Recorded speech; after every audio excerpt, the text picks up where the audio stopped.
When John Glenn got hungry during his 3-orbit flight in 1962, he simply opened the visor on his helmet and popped a high-energy tablet into his mouth. This pill, a few sips of water, and an occasional squeezing of baby food from a toothpaste container were more than Glenn actually needed for the 4.5 hours he was in orbit. The purpose of the meal was to find out whether man could even eat in a weightless condition. Mealtime aboard those early Mercury flights was hardly more than a light snack. Yet even at that, it was considerably more sophisticated than the brown paper bag and thermos diet common to the earliest in-flight feeding during World War II. Since 1961, food scientists have been hard at work studying and developing space foods and measuring their effects upon man. The problems, even for short flights, have been enormous. Yet as we continue to launch longer and longer missions into space, entirely new considerations must be met and dealt with in planning and providing food for space travelers. How space food scientists are doing this is our story today on Science Reporter.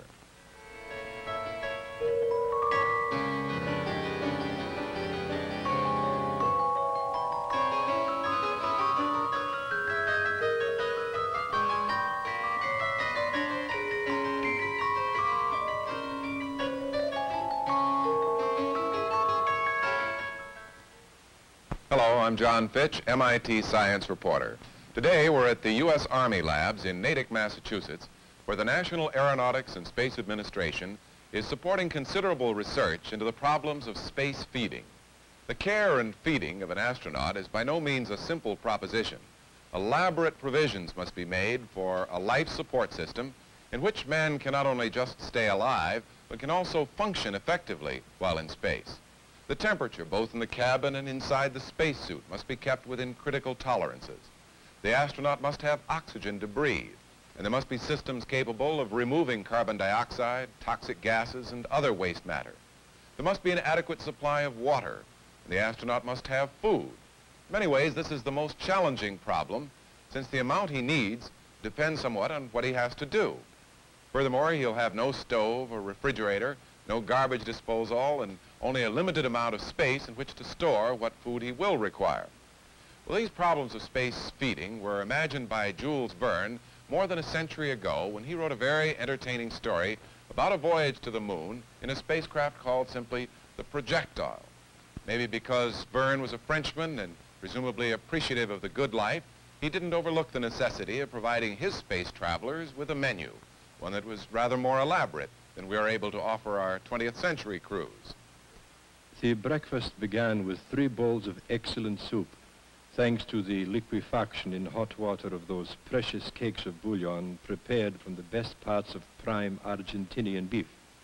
To the soup succeeded some beefsteaks, compressed by a hydraulic press, as tender and as succulent as if brought straight from the kitchen of an English eating house. Preserved vegetables succeeded the dish of meat, and was followed by some cups of tea with bread and butter after the American fashion. The beverage was declared excellent and was due to the infusion of the choicest leaves of which the Emperor of Russia had given some chest for the benefit of the travelers. And lastly, to crown the repast, Ardan brought out a fine bottle of wine, which was found by chance in the provision box. The 3 friends drank to the union of the Earth and her satellite. It's unlikely that our astronauts will ever enjoy a meal like the one Jules Verne's crew ate, but to find out what scientific work has been going on in space feeding, we talked to Dr. Paul LaChance of the Manned Spacecraft Center in Houston, Texas. We have here a variety of the types of foods available for both the Gemini and Apollo missions. Here, for example, are some rehydratables, shrimp cocktail, which could also be a beef pot roast, potato soup, which could also be another powdered mixture such as a pudding, and a beverage, a grapefruit drink in this case, which could also be a cocoa. Just add water and serve. That's right. The bites we'd have are like the beef sandwich, which could also be a chicken sandwich or a cheese sandwich, compressed items such as a peanut cube, which could also be a cereal cube of some sort, and even a fruit cake. Well, you seem to have quite a variety of items. I should think you could put together a fairly well-balanced diet for the astronauts. Well, we do put a balanced diet together. However, it is based solely on empirical knowledge. or a good share of it is, in that it's based on the recommendations for the average American adult male. These might not be what you actually need in space? Well, the fact is that we do not know the requirement for all nutrients for man here on Earth. An example of this is for vitamins, certain vitamins, and certain trace minerals. The recommendations are based solely on animal experimentation. In other words, there is no human data. And you need this kind of data, you feel? Well, yes, especially when you can't extract anything from your environment. You're up there with, you either take it with you or you don't have it. I see. So that one must study man and must study these nutrient requirements, assess the requirement in humans under resting, or as we call it, basal conditions. This is just what you need to stay alive. Exactly. And this will vary from individual to individual, and you must study that facet of the problem also. This is before you can introduce the elements of the new environment that you're going to have to deal with. For example, the stresses that you're going to have to deal with in this new environment of spaceflight. What kind of stresses? Well, let me show you. Here we see a series of stressors, as one might expect during a spaceflight. First, the effect of G-forces, as you would get on liftoff or on re-entry, as done by centrifugation. This is the acceleration and deceleration during the flight. Exactly. Here is an impact test, or as you would get on a hard landing, for instance. Here we see vibration. This occurs especially on liftoff in combination with the acceleration, and it may vary considerably with the type of booster. Wouldn't be as violent as that, I hope. No, here at this level we're seeing the establishment of tolerance limits. Here we see the effect of noise combined with a disorientation. The noise of the rocket motor? Yes, and also just the noise of friction as the, for instance, a skate tower would function. Here is a study of altered atmosphere. Now this is long-term type stressor. This will always be present. 100% oxygen at 5 psi, for example. Or even mixtures of gases as we're now studying. Now this is an example of disorientation as one gets with tumbling, as probably well remember in GT5, especially when the power is off, the spacecraft tends to tumble. Oh, I see. And you're likely to get dizzy, I suppose, if you kept it up. Well, they probably don't notice dizziness, but you may be altering the vestibular apparatus, especially when you combine it with weightlessness. And this is the most critical, I think, and the least known factor of the spaceflight stressors, certainly the one of continued duration. I could see how some of those stresses might make you lose your appetite for a few hours, but do they really affect your need for food? Well, the short duration stresses probably do affect your appetite momentarily, but I don't believe they necessarily would affect your total nutrient requirement over any extended period of time. However, certainly those long duration stresses, the altered atmosphere, the weightlessness, and the radiation, which we didn't mention, the continued exposure to radiation or bursts of radiation, might singularly or in combination substantially alter nutrient requirements. Therefore, one must study what nutrient requirements are under basal conditions and then what they are with these stresses either individually or in combination, and then redo the whole thing in the actual environment of space. Then with this knowledge we can truly say we've established realistic nutrition criteria for the development of food systems. To learn about research into nutritional requirements and how they are affected by the stresses of spaceflight, we talk next with Dr. Doris Calloway, professor of nutrition at the University of California at Berkeley. We really do know something about nutrients and nutrient requirements. There are some gaps in our knowledge about qualitative things, what things are essential and what aren't. And we have even greater gaps on quantification for an individual person. But really we do know something. We get along with a limited amount of knowledge right here because we eat a wide variety of things, some things today and other things tomorrow, and a mixture of things for a given meal. Now with the astronaut population, we don't have this flexibility open to us to cover our area of less than precise knowledge because we can only send a limited array of things with the men. And if we have forgotten anything, we don't have a chance to go back and add it, or for them to get out somewhere en route and pick it up on their own. Now, what are these essential nutrients that they must have? The same nutrients that they sell in a loaf of bread. You know, it's protein for muscles and blood cells and hair, and minerals for your skeleton, and some soft tissue functions, and vitamins to carry out metabolic processes, the regulators. If you don't have these, you'll be in trouble eventually. Serious trouble. Indeed, you will be.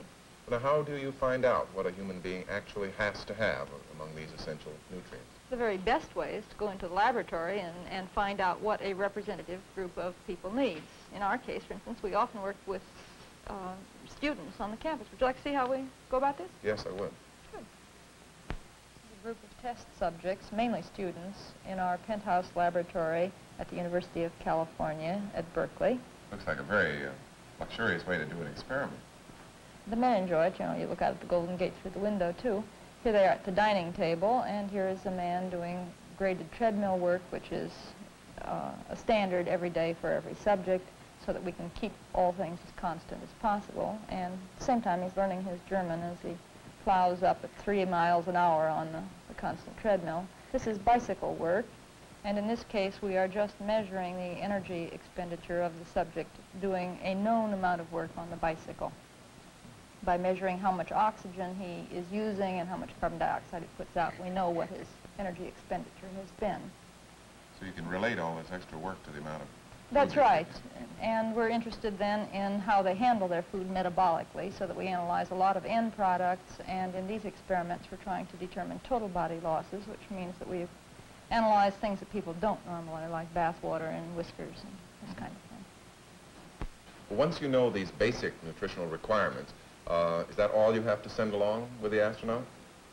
No, the weight of these essential nutrients is really only a very small part of the total weight of food that we have to send. The protein, vitamins, and minerals wouldn't weigh more than 3 ounces even if we were liberal about it. Perhaps as little as 2 ounces if we were down to minimum. Now, the thing that determines this large bulk of food that we normally eat is our need for calories, for energy. Oh, what do we use that for? For everything, for staying alive. The basal rate is what you use for mental activity and heartbeat and breathing and just necessary body functions, which you can determine quite easily. The basal metabolism test, I think you're probably familiar with. How many calories would that come to, let's say? It will depend on your age and size and sex and things like this, but somewhere in the neighborhood of 1,500 to 1,800 calories a day. And then in addition to that, whatever activities you carry out will demand some more energy. In the case of the astronauts, probably a rather sedentary life, being an astronaut, about 2,500 calories a day, or perhaps a little less than this even.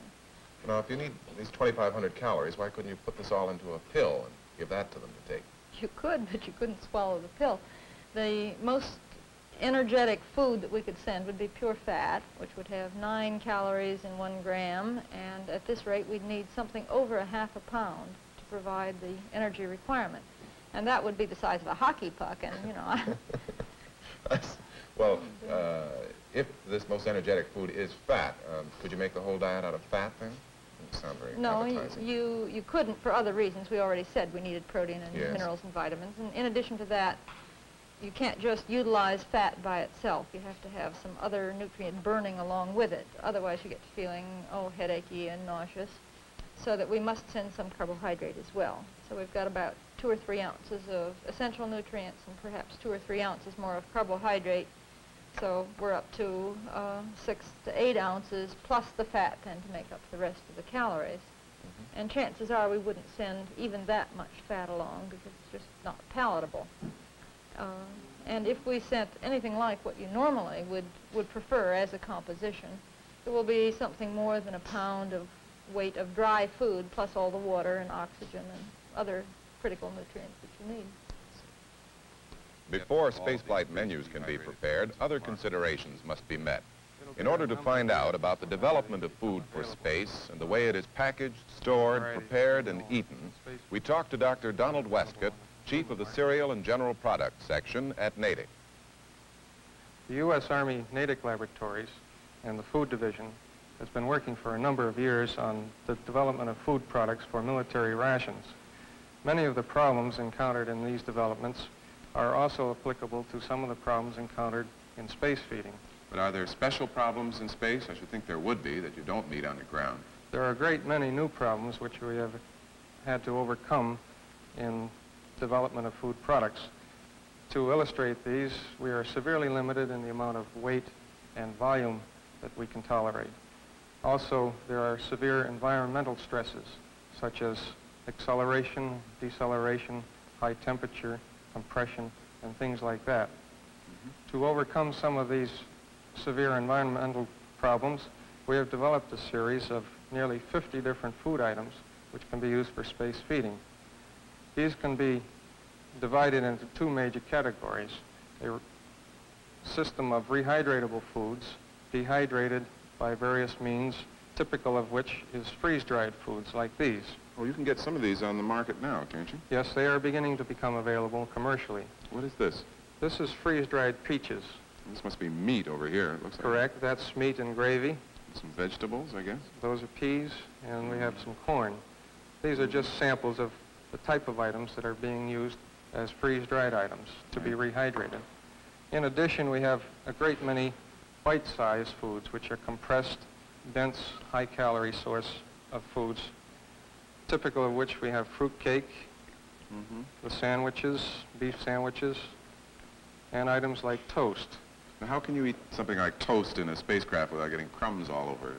Well, we've had to devise a system for coating the toast with a high-melting fat coating, in this case, to overcome the problem of crumbs and disintegration. Another system which we are working on is actually packaging the bite in an edible film. Well, this isn't cellophane, then? No, by no means. This is an edible film made from a starch product and can be eaten as is. In fact, it's actually nutritious. Now, I can see how you'd eat these bite-sized items just by opening the package and eating them, but what do you do about these rehydratable items? You can't very well eat them off the plate with a knife and fork. Well, all the food comes packaged in a unit such as this, which is a meal for one day, one meal for an astronaut. Inside, we have the series of packages. This is an example of a rehydratable package. The astronaut cuts the end of the package off and then inserts the water gun, metering in the required amount of water to rehydrate the product. Speaking of adding water, I don't see how you're really saving any weight if you have to add the water back again before you can eat the food. That's correct. At present, we have to carry sufficient water both for drinking and rehydration. But we are working on systems such as using the water from fuel cell byproduct for rehydration and drinking, and also systems for recycling water. Now you have here, this is grapefruit drink, huh? Yes, this is grapefruit drink. 5 ounces of water, 2 to 5 minutes. What's that for? Well, it requires a certain length of time to ensure that the material is, in this case, the beverage is dissolved in the water. The package is needed to aid rehydration, and the one-way valve prevents water from flying around the capsule. If that's the one-way valve, then how do you drink the grapefruit juice? After it's rehydrated, the other end is cut, and a feeding tube is removed from the package, where the astronaut inserts this directly in his mouth. You squeeze it like toothpaste? Correct, and drinks the product. Actually quite delicious. Now, what do you do with this after you're through? You can't very well throw it out the window. No, attached to the package is a germicide pill, which is inserted into the package after the product is eaten to prevent residual decomposition and odor formation and fermentation and like. Then the package is merely wrapped up and put in a disposal container. Knowing the kinds of foods which can be prepared, stored, and used in the spacecraft, and the nutritional requirements of the astronauts, dietitians can begin to prepare menus that are suitable for space. To learn more about menu preparation and acceptance testing, we talked to Mrs. Mary Klicka, a nutritionist at Natick. You know, Dr. Calloway has told us about these essential nutrients we require and the calories we need for energy. And Dr. Westcott has displayed some 50 different, what I assume are nutritious items to choose from. Now, how do you put all this information together and come up with a menu? Well, of course, NASA gives us the requirements for the menu, and then the length of the mission is quite important to us since it more or less determines what variety we need on the menu. The longer the mission, the more variety you need to assure acceptability and consumption throughout the flight. Oh, so you wouldn't want to use the same menu every day, even if it were nutritious. They'd get bored with it. That's right. Cube or volume of the food is important too. This is also related to the length of the mission. The longer the mission, the more concerned you are with the amount of space the food takes. For example, in rehydratable foods, while they're very acceptable, they require much more cube than the bite-sized items. I see. Now, you say acceptable. Do you know what the astronauts like in the way of food? We get their preferences before flight. We actually check out a menu with them to be sure that they will eat and like everything on the menu before it is accepted for flight use. Well, now, what other factors do you have to take into consideration?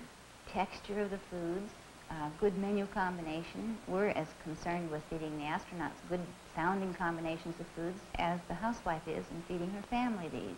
Oh, I see. You wouldn't want to serve peas and chocolate sauce, no matter how nutritious they were. It doesn't sound good. No, all right. We're also concerned with low gas production, foods that don't cause distress. We're concerned with color of food, and we're concerned with the acceptability of the food. Well, now, how do you find out, other than actually trying this food on an astronaut, its acceptability? We test each individual item separately. In fact, these are the booths behind this wall where the testing is done. The tester is given a sample of the food, then he is tastes the food, and then he rates it on a card, telling just exactly how much he likes or does not like this particular food. Then we average these values, and we find out how the average consumer would like this particular type of food. Would you like to taste this? The peanut cube. The astronauts like those. Very good. Well, thank you very much. This is the Life Support Systems Evaluator at Wright-Patterson Air Force Base in Ohio. It was designed to aid in research conducted to determine precise nutritional requirements, to evaluate foods planned for long-term space flights, and to investigate personal hygiene procedures. It is manned by 4 subjects, 2 of whom are required to wear an unpressurized spacesuit constantly for 16 days. The subjects' activities were under constant surveillance 24 hours daily. Temperature, humidity, and other environmental variables were checked periodically by the chamber operators. All diets were scientifically formulated, and each portion was weighed to the nearest 1/10 of a gram in order to determine the precise balance between intake and waste. Once daily, food was passed into the evaluator by way of its airlock. Waste matter was disposed of in the same way. A 3-day diet cycle of pre-cooked, dehydrated food with bite-sized compressed items and a matching, freshly prepared diet were compared for nutritional value as well as for subject acceptance. The dehydrated foods were packaged in metal foil envelopes to retain flavor and freshness. The results obtained showed that dehydrated and bite-sized foods were very acceptable for potential use in aerospace systems. In addition to testing the food itself, the packaging, storing, preparation, and disposal means are also tested to determine how well they will work in the spacecraft.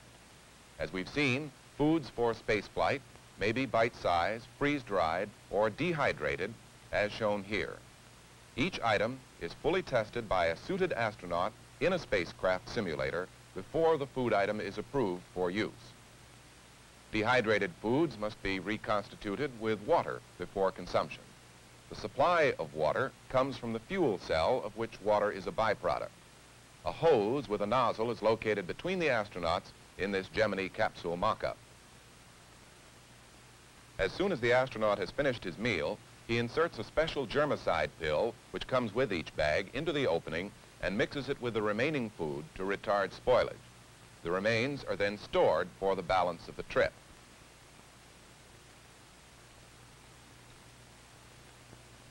Here the astronaut is opening a packet of bite-sized items. These may be either freeze-dried or compressed foods. Each item is thoroughly ground tested in these mission simulators before being allowed to go on an actual mission. Under these situations, technicians can determine packaging faults, convenience in handling, stowage problems, compatibility with other systems, and general reliability before the item is sent into space. Present technology of space feeding is well enough developed for missions of even a month's duration. But new problems begin to arise when considering an extended mission to perhaps another planet. To find out about research in this area, we talked again to Dr. Paul LaChance. For extended missions, the critical factors are space, weight, and power. This being the case, the idea, the concept of reusing what you have in the spacecraft becomes the optimal approach. First, you would try to recycle the water. Then probably the oxygen by, for instance, recovering the CO2 and extracting the oxygen from it. And the regeneration of food becomes an important factor. However, this has to be taken in a series of steps. Probably the first approach would be to compress foods, which we are now doing, and therefore reduce the volume for storage. Then we would try to introduce items such as these prototype foods here, the nutrient-defined diet. This would be a diet with just the essential ingredients keyed to the man's requirement. You'd leave out the fibers and other things in food that you can't digest anyway? Right, correct. And we would make it available as a powder to be reconstituted and made into a liquid to drink, or it would be the identical ingredients in form of a candy or even a cookie. From that step, you could introduce into this synthetic compounds, synthesized essential amino acids, for instance, or even foreign compounds, such as some products, byproducts of the petroleum industry. These might actually have more nutrient value per cubic inch than nature's own foods? That's right. That would be the purpose of doing this. And of course, lastly, one would get into the true closed ecological system in the biological sense, which would be the use of algae, fungi, higher plants, bacteria, or a combination thereof, where you would have essentially a small farm in space, or a microcosm, as we call it. You would produce your own food, and you might, of course, concurrently regenerate oxygen and pick up CO2. Thank you very much, Dr. LaChance. Today we've been visiting the U.S. Army Natick Laboratories in Natick, Massachusetts. Our guests have been Dr. Paul LaChance of the Manned Spacecraft Center in Houston, Dr. Doris Calloway of the University of California at Berkeley, and from the Natick Laboratories, Dr. Donald Westcott and Mrs. Mary Klicka. I'm John Fitch, MIT science reporter.